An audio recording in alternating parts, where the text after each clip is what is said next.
Hi everyone, welcome to another Green League Terrain Showcase. This time I have a entire set of 40k intact buildings that I've built for mini wargaming.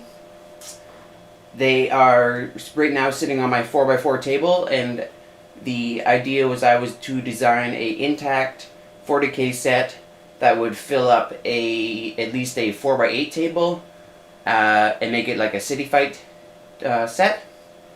So I don't have room for a 4x8 table in my apartment here.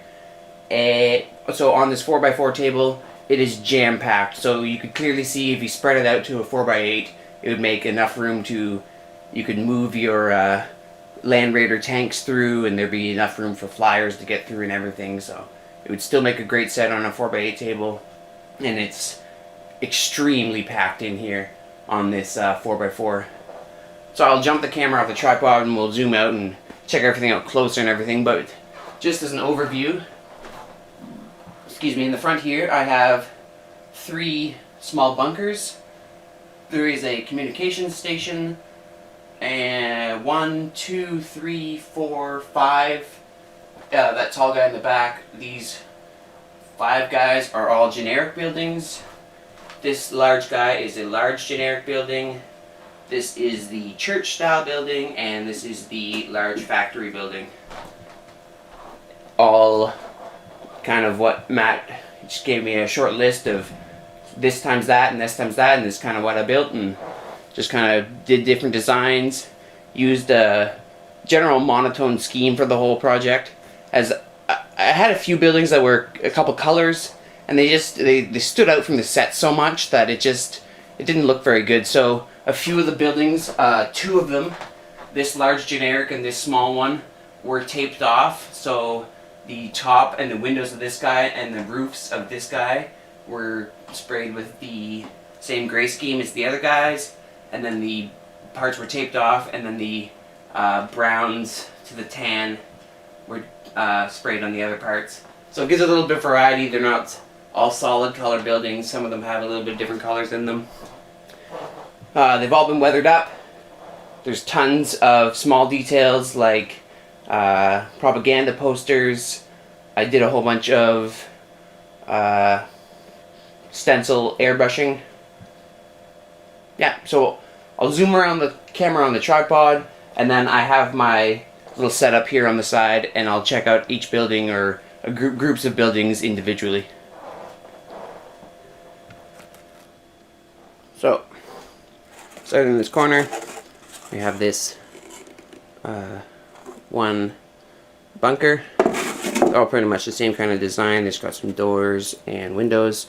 None of the interiors are accessible, as saved on time in the project, and I didn't have to paint interiors and whatnot, and the idea was that it was going to play in the streets and on the roofs, so I made a lot of the roofs very accessible. There's pretty much no peaked roofs in here, as I wanted ability for people to sit and stand, or stand their models anywhere they wanted, and large flyers can land on places. This radar dish is built with the top of a jar, like a plastic top from a jam jar. I got a circle cut in there, stuck in some strips of plastic card, and then there's some little bits. This little top is like apart from my an old laser pointer, and then there's just some PVC cut that's been adorned with some other stuff there. That little like circular guy that's on the back is part of like a foot to a chair or something. And there's some guitar wire in there and like a cap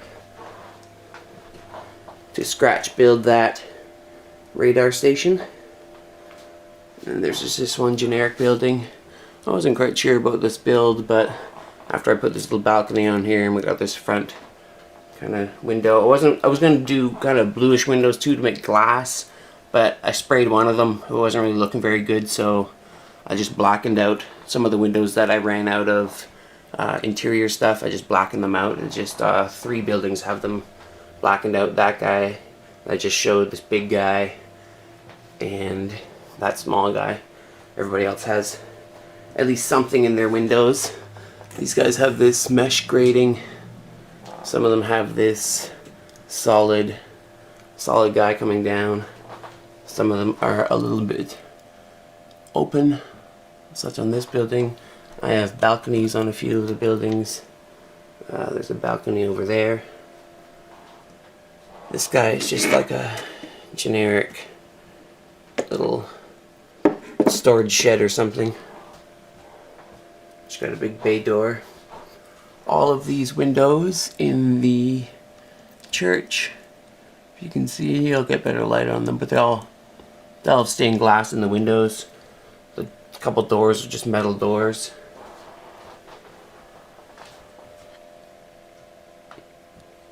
And a bunch of pipe work. A few of the spots have oil spills coming out, and I did it with 2-part 5-minute epoxy with some black oil paint to make it glossy. It's somewhere else too. Oh, back there, that guy's spilling out. So there's like a 4 on that door. There's a bunch of Aquilas everywhere. We won't call them Aquilas, we'll call them Eagles. Techno Eagle. So I will get these guys individually over on my black table here, and I'll check them out all closer, and we'll spin them, and yeah, I just wanted to give an overview of what was going on here.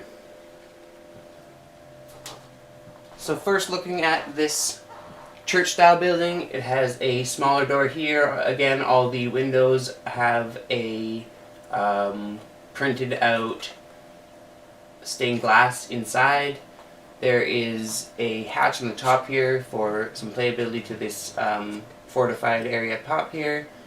A couple propaganda posters down here asking for citizens to report their mutant powers and whatnot. And then there's just some grime streaking, another door back here. A large bank of windows at the back here. It's all been framed out. Instead of, I ran out of L plastic cards, so I used small H beam to strip it all out. It worked out pretty nicely. Next, we have these 3 small bunkers. Each of them has access from their main parts through these top hatches, and then a small ladder. There's also access from somewhere inside to these top hatches up here, but there's also ladder access and staircase access to the up top. Matt wanted a rough estimate of about 20 models capacity per piece, and some of the, like, there's over 20 models can stand up here. Probably pretty close to 20 on this guy and over 20 on that guy, so this is probably the epitome of the 20. These guys are a little bit bigger, but I just kind of went with different variety. I didn't want to constantly make this exact same build, so it's kind of the same build, small fortified bunker, and then like a tower piece. So I just did different size tower pieces and different size bunkers, and they're all pretty much the same. They all have a double door guarded entrance to come inside, pretty much all on this tower piece. And yeah, they're pretty much just pretty simple. They got wire mesh for their windows, just some protected grating there, and that's the bunkers. Next, let's take a look at these 5 generic buildings. So in the front here, we just have these simple rectangle guy here. It's kind of like a, I don't know, like a extra bay area or something. We just got some simple facade designs going on, and the Aquila on the bay door there. A couple windows, couple propaganda posters. Just set him aside for you can see everything. And then there's this L-shaped guy. Again, this guy was one of the guys that was taped off, so I taped off the roof and the windows. And there's just a couple propaganda posters. Again, the windows were blackened out because I tried to do a glass spray and it just didn't really work out. That is that guy. This guy is kind of an odd design. I didn't really know what I was really... I just kind of wanted to do something different than rectangles and L shapes and whatnot, so I just started doing something. This shape is actually, when I cut it, it's kind of like a dice tower shape. Anyways, I adorned it with some windows, added this balcony and little sliding door at the back there. That's about it. So remaining, we have this larger guy and this guy. So this guy just has some windows that have been pulled up for firing positions or whatever. It features a few balconies and has propaganda posters adorned on it. There's another balcony in this corner. There's access to the balconies through doors and access through the whole building through this slided door that has the one. This big guy features a little L-shaped balcony. There's lots of room to put a few miniatures up there. Probably enough room to put a Terminator-sized base. It's like the 40 mil base up there. There are these two large, silo guys leaking out a little bit of oil there. And it just features a few of these bay doors. There's a 2 sprayed on all the bay doors. And there is a 2 sprayed on this door next to the door with a lock vault kind of thing going on. And again, there's a Aquila sprayed, or what do I call it? The Techno Eagle. So last of the generic buildings is this large generic building, and what ended up happening actually is I built this rectangle building and then thought, I don't want 2 rectangle buildings. I built this large L building and I thought, just alone that's too big. So I just kind of attached those together and then thought, there's a little bit of a height difference, so I needed more height difference. So I made another L to sit on top of here and put this little guy up here, and yep, there you go.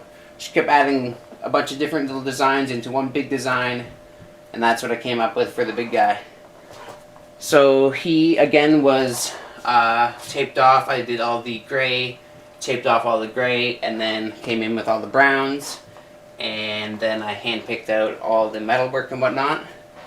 There is a couple things picked out with the airbrush. There's a 4 up here and some Aquilas or Techno Chickens or Techno Eagles, and there's a few propaganda posters around. There's a couple extra plates up here. There's a little bit of oil spillage. This whole place is spilling oil, apparently. I thought it was a cool effect. And again, this building just has blacked out windows, but it has some room to get your miniatures around there, enough room to put a few miniatures up there, and there's lots of room on this flat space up here.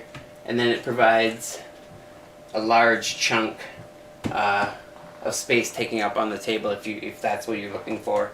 So that is the large generic building. Moving into the communications building, it features a MicroArts precast door. Again, I ran out of the L-shaped plastic cards, so I used this small H-beam and then some of these circle guys just to use as runners. I explained how I built this radar tower guy, radar dish. And then again, there's a corrugated paper inside of here. It's not cardboard, it's actual corrugated paper from an art store. And then some guitar wires, and they're drilled into the side here and drilled into everywhere. I just drilled a couple holes and then stuck them around. And then again, access hole up to the top here.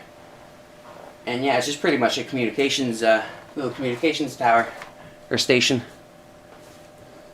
Not really centered there. So finally, we have this large factory building, and pretty much I had the idea that I wanted this lower part where all the factory parts were going on, and then a large top part that I could stick in some fans of some sort. So pretty much what I did for this guy. Otherwise, all the other buildings, I just kind of went with a design that I came up with when I was cutting the foam out, kind of, I guess. Yeah, so again, the large bay doors. It features a whole bunch of stuff going on up here. Got a large, there's a bunch of PVC pipe and pieces from Pegasus Hobbies kits. They've been weathered up, cut to size. Oil spills everywhere up here. Got the mesh grating on this guy's windows. There's a couple metal plates up on the upper level here. There's this small access door at the top there. And then there's this other bay door with the these are again parts to like a chair or something, like the feet to a chair, just flipped upside down and cut holes and stuck them in the back there and wring them out. So that is the last of the buildings. That concludes all of them. It's 12 buildings. So I'll be getting a full set of pictures of each one of these guys up on my Facebook. This video is clearly going up on my YouTube channel. So if you are interested in picking up some custom terrain, you can email me at info@greenleafterrain.com. We also do miniature painting commissions, so you get a quote for that as well. I am making a Christmas specials video later today when I get this over to Mini Wargaming and get back. So stay tuned and look for that. So other than that, thanks for watching, please subscribe, and happy wargaming.